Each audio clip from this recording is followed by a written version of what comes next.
तो दोस्तों अब हमें यह कहने में संकोच नहीं करना चाहिए कि भारत के चक्कर में अजरबैजान पूरी तरह से पागल हो चुका है, क्योंकि आज से कुछ हफ्ते पहले अजरबैजान की मीडिया इस बात का दावा ठोक ठोक कर कह रही थी कि भारत से एनर्जी की कनेक्टिविटी और रिलेशंस बढ़ने जा रहे। हालांकि इसका बड़ा कारण यह था कि एक भारी मात्रा में अजरबैजान से भारत में क्रूड ऑयल और नेचुरल गैस आती थी, और क्योंकि भारत इनके टोटल क्रूड ऑयल का 98% हिस्सा अकेले खरीदता था, इसलिए इन्हें उम्मीद थी कि भारत उनके साथ और भी ज़्यादा एनर्जी सेक्टर में सहयोग बढ़ाएगा। लेकिन ऑपरेशन सिंदूर के बाद अजरबैजान के रवैये को देखते हुए यह हालात पूरी तरीके से बदल गए, क्योंकि भले ही अजरान ने डायरेक्टली तुर्की की तरह हथियारों को सप्लाई करके पाकिस्तान की मदद नहीं किया, लेकिन पाकिस्तान के साथ दोस्ती का खमियाजा उन्हें भुगतना पड़ा। भारत ने कई मामले में उनके साथ ट्रेंड कमजोर करने के साथ साथ अजरान से तेल खरीदना बंद कर दिया, जिससे अजरबैजान इस तरीके से बौखला हुआ है कि वह भारत को धमकी देते फिर रहा है ताकि इनके बगल में मौजूद आर्मेनिया को भारत अपने ज़्यादा आधुनिक हथियार ना दे। यानी कि भारत से जब अजरबैजान का धंधा बंद हो गया और इनका दिमाग फेल हो चुका है, तो यह भारत को ही सीख देने चले हैं। लेकिन फिलहाल एक और तो सीख देने चले गए आए, जबकि वही दूसरी ओर भारत आर्मेनिया को कई डिफेंस हथियारों की मैन्युफैक्चरिंग का लाइसेंस देने की तैयारी में है। तो चलिए पूरी डेवलपमेंट को समझने के साथ साथ अजरबैजान का पागलपन भी पूरी तरीके से समझें। नमस्कार दोस्तों, मैं राधेश्याम और आप देख रहे हैं KSR News 24। दरअसल जैसा हमने आपको बताया कि अजरान भारत के चक्कर में बौखलाया हुआ है, लेकिन यह बौखलाहट आज से नहीं बल्कि पिछले कई सालों से देखने को मिल रही, और खासकर जब भारत ने आर्मेनिया को अपने अत्याधुनिक डिफेंस हथियारों को सप्लाई करना शुरू किया है। क्योंकि आर्मेनिया को जो भी हथियार भारत सप्लाई करा है, आर्मेनिया वही डिफेंस हथियारों का इस्तेमाल अजरान के खिलाफ कर रहा है। इसीलिए अजरान बिल्कुल नहीं चाहता कि भारत आर्मेनिया को डिफेंस हथियारों की सप्लाई करे, जिससे अजरबैजान को आर्मेनिया के सामने घुटने पर आना पड़े। हालांकि इतना ही नहीं बल्कि भारत को रोकने के लिए अजरबैजान के द्वारा धमकी भी दी गई कि साथ ही जब आर्मेनिया के साथ भारत ने आकाश एयर डिफेंस मिसाइल बेचने की डील फाइनल किया, तो अजरबैजान की तरफ से भारत और आर्मेनिया की डील का मजाक बनाया गया और कहा गया कि भारत का यह पुराना बैनर फेयर सिस्टम है, जो कि आज के समय युद्ध के मैदान में बुरी तरीके से फ्लॉप हो जाएगा और कोई भी मदद नहीं कर पाए। लेकिन भारत की तरफ से पाकिस्तान के खिलाफ किए गए ऑपरेशन सिंदूर में जिस तरीके से भारत के इसी आकाश मिसाइल डिफेंस सिस्टम में तुर्की से आने वाले सैकड़ों ड्रोन को एक साथ मार गिराया, उससे अजरबैजान की नींदें उड़ गई, क्योंकि उसके बाद से भारत के इस डिफेंस सिस्टम की चर्चा पूरी दुनिया में हो रही है। ताइवान से लेकर अमेरिका, जापान और यहाँ तक कि इजराइल जैसे देशों में भी हर कोई भारत के इसी डिफेंस सिस्टम की चर्चा कर रहा है। अजराल हाल ही में खुद अपनी आंखों से इस डिफेंस सिस्टम की ताकत को देख चुका है, इसीलिए उन्हें अब यह बात अच्छी तरीके से मालूम चल चुकी है कि भारत को जो आकाश मिसाइल डिफेंस सिस्टम आर्मेनिया को भेज रहा है, वह किस तरीके से आर्मेनिया की मदद कर सकते हैं। इसीलिए अजरबैजान की तरफ से भारत को धमकी दी जा रही है कि भारत आर्मेनिया की कोई भी डिफेंस मदद ना करे, नहीं तो ये भारत के लिए महंगा पड़ सकता है। यानी कि यहाँ पर सोचने वाली बात यह है कि वह देश भारत को धमकी दे रहा है, जो कि कई बार भारत के तलवे चाट चुका है,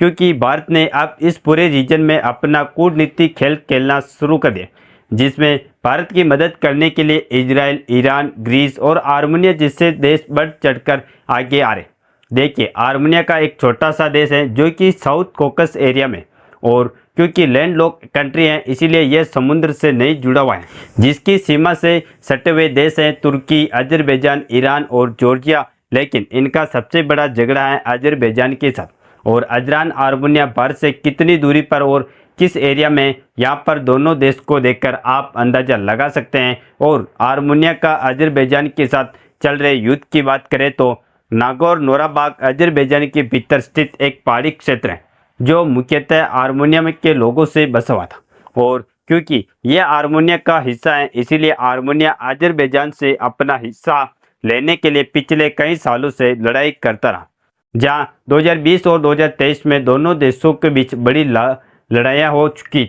लेकिन रूस जो कि आर्मेनिया का सपोर्टर था, उन्होंने अपना हाथ पीछे कर लिया, बल्कि उल्टा अजरबैजान को ही हथियार सप्लाई करता रहा। ऐसे में आर्मेनिया ने मदद की तलाश की और उसे मिला भारत। वैसे तो भारत ने इस क्षेत्र में पहले कभी बहुत ज़्यादा ध्यान नहीं दिया था, बल्कि हमारा ध्यान था अपने पड़ोसी देशों पर और दक्षिणी पूरी एशिया पर। लेकिन 2015 के बाद अचानक भारत ने इन क्षेत्रों पर भी अपना ध्यान लगा दिया और कॉकस क्षेत्र के साथ साथ मिडल ईस्ट देश पर ध्यान बढ़ाया,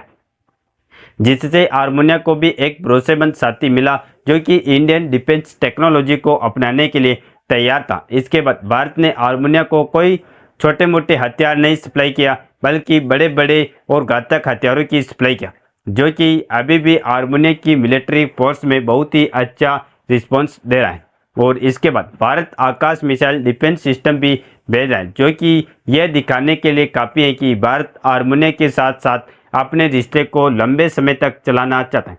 फिलहाल इसका केवल यही कारण है कि भारत के साथ हथियारों की डील को आर्मेनिया फाइनल करते जा रहा है, बल्कि देखा जाए तो पश्चिमी देशों के डिफेंस हथियार बहुत ही महंगे, इसीलिए इंडियन मेड इन डिफेंस हथियार आर्मेनिया को सस्ते और बेहद ही अच्छे परफॉर्मेंस के साथ मिल रहे। साथ ही रूस के ऊपर से आर्मेनिया का भरोसा टूट चुका है, जहां यह भी एक बहुत बड़ा कारण है कि आर्मेनिया भी भारतीय हथियारों का ही दबदबा चल रहा है। इसके अलावा यह कहने में संकोच नहीं करना चाहिए कि भारतीय हथियार असली लड़ाई में आजमाए गए हैं, जिसकी ताकत को न सिर्फ अजरबैजान ने देखा है बल्कि दुनिया ने भी देखा है, जिसका एक्सपेरिमेंट शुरुआत में तो आर्मेनिया ने ही अजरबैजान के अगेंस्ट में किया था, लेकिन अब पाकिस्तान के खिलाफ भारत खुद भी इसका एक्सपेरिमेंट करने दुनिया को दिखा चुका है कि हमारे फाइटर जेट और ड्रोन के साथ साथ मिसाइल को दुश्मन का रडार भी नहीं पकड़ सकता, जबकि दूसरी ओर भारत के एयर डिफेंस को क्रॉस करके दुश्मन का एक परिंदा पर भी पर नहीं मार सकता। फिलहाल आर्मेनिया को अपने डिफेंस हथियारों की सप्लाई करते करते भारत उनके लिए सबसे बड़ा डिफेंस सप्लायर बन गया। लेकिन कमाल की बात देखिए कि यही पर नहीं बल्कि सदियों तक आर्मेनिया भारतीय डिफेंस हथियारों से जुड़ जाए, इसीलिए भारत अब उसके साथ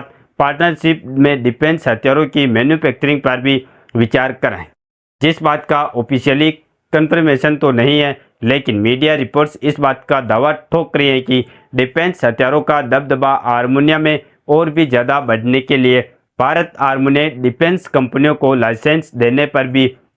विचार कर रहा है, ताकि आर्मेनिया में मेड इन इंडिया वाले डिफेंस हथियार बनाए जा सकें और शर्तों के अनुसार भारत को भी उससे प्रॉफिट होता रहा है। और देखा जाए तो भारत ऐसा करता उसके पहले से ही अजरान की तरफ से दोबारा भारत को धमकी मिलना शुरू हो चुकी है। और आपको जानकर हैरानी होगी कि भारत की यह रणनीति सिर्फ हथियारों तक सीमित नहीं, बल्कि आर्मेनिया, ईरान और भारत तीनों देश मिलकर एक ट्रांसपोर्ट कॉरिडोर बनाने का प्लान लेकर आगे चल रहे हैं, जिससे भारत के माल सीधे यूरोप तक जा सकते हैं। यह कॉरिडोर जाएगा मुंबई से ईरान और उसके बाद आर्मेनिया, जो कि एक त्रिकोणीय रास्ते से भारत का माल यूरोप में पहुंचाएगा। बाकी आपको क्या लगता है कि आर्मेनिया में अपनी डिफेंस मैन्युफैक्चरिंग कराने के लिए भारत को लाइसेंस देना चाहिए या फिर अभी भी विचार करना चाहिए?